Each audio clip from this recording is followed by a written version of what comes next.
ദിവസങ്ങൾക്ക് മുമ്പാണ് തിരുവനന്തപുരത്ത് നിന്ന് ഷൂട്ട് കഴിഞ്ഞു പോകവെ മൗനരാഗത്തിലെ ബൈജു ആയിരുന്ന താരം കാർത്തിക് പ്രസാദ് അപകടത്തിൽപ്പെട്ടതും കാലിന് പരിക്ക് സംഭവിച്ചതും.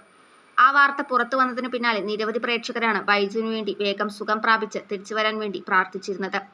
എന്നാൽ പ്രേക്ഷകരുടെയെല്ലാം പ്രാർത്ഥനയ്ക്ക് ഫലം കണ്ടുവെന്ന സൂചന നൽകിക്കൊണ്ടുള്ള പോസ്റ്റ് പങ്കുവച്ചെത്തിയിരിക്കുകയാണ് മൗനരാഗത്തിലെ ബൈജു. തന്റെ ഇപ്പോഴത്തെ അവസ്ഥ കാണിച്ചുകൊണ്ടാണ് ഇത് എന്റെ പുനർജന്മം, സപ്പോർട്ടിനും പ്രാർത്ഥനകൾക്കും നന്ദി എന്ന് പറഞ്ഞുകൊണ്ട് ഇപ്പോഴത്തെ അവസ്ഥയുടെ വീഡിയോ പങ്കുവച്ചിരിക്കുന്നത്. പ്രേക്ഷകരും സഹതാരങ്ങളും എല്ലാവരും തന്നെ കാർത്തിക് പ്രസാദിന്റെ തിരിച്ചുവരവിനായി കാത്തിരിക്കുകയാണ്. തുടക്കത്തിൽ കല്യാണിയെ വിവാഹം കഴിക്കാനെത്തുന്ന ആളായാണ് കാർത്തിക് പ്രസാദ് മൗനരാഗത്തിലേക്ക് വരുന്നത്.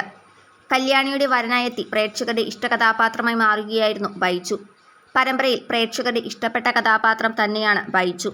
പരമ്പരയിൽ ഒരു തമാശ കലർന്ന കഥാപാത്രമാണ് കാർത്തിക് പ്രസാദിൻ്റേത്. മൗനരാഗത്തിലെ അവരുടെ ബൈജുവിന്റെ തിരിച്ചുവരവിനായി കാത്തിരിക്കുകയാണ് പ്രേക്ഷകർ ഓരോരുത്തരും.